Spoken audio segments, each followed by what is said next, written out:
জুলাই যুদ্ধ, জুলাই যোদ্ধা। আমি নিজেও একজন জুলাই যোদ্ধা।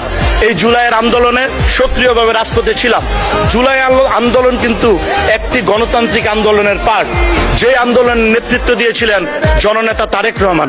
এটি 17 বছরের গণতান্ত্রিক আন্দোলনের শেষ পার্ট। কিন্তু আমরা কিন্তু সেদিকে যাচ্ছি না।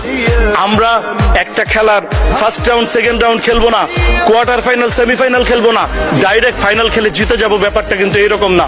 17 বছরে আন্দোলন সংগ্রাম করতে গিয়ে বাংলাদেশের অনেক ভাই ও বোনেরা প্রাণ হারিয়েছেন, অনেকে আত্মহতি দিয়েছেন। আমরা কিন্তু সেই দিকে যাচ্ছি না।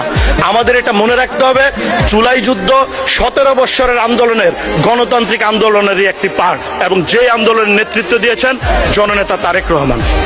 আজকে আমি মাননীয় স্পিকার আপনার মাধ্যমে বলতে চাই, জুলাই যুদ্ধে তখন আমি যাত্রাবাড়ি থেকে সাইনবোর্ড, আমাদের যে এরিয়া ছিল সেইখানে নেতৃত্ব দিয়েছি, রাজপথে ছিলাম।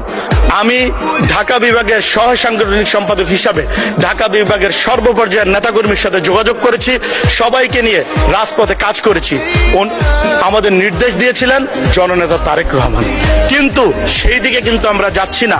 আমার মনে আছে কারফিউ দিয়েছে, কারফিউ যখন দিয়ে দিল তখন কিন্তু আজকে আমাদের সংসদে অনেকে আছেন, আমার অনেক বন্ধুরা, তারা কিন্তু তখন সরকারের সাথে কি আলোচনা করছেন আমি সেদিকে যেতে চাই না।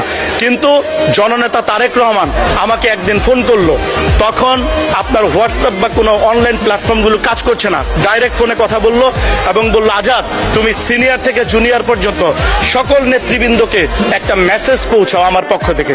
সেটা হলো, কারফিউ ব্রেক করে সবাই যদি রাজপথে থেকে আন্দোলন করতে না পারে, অংশগ্রহণ করতে না পারে, তাহলে স্বেচ্ছায় দল থেকে পদত্যাগপত্র দিয়ে চলে যেতে বলো। আমি অনেক সিনিয়র নেতৃবৃন্দ থেকে জুনিয়র পর্যন্ত সেই মেসেজটি পৌঁছিয়েছি।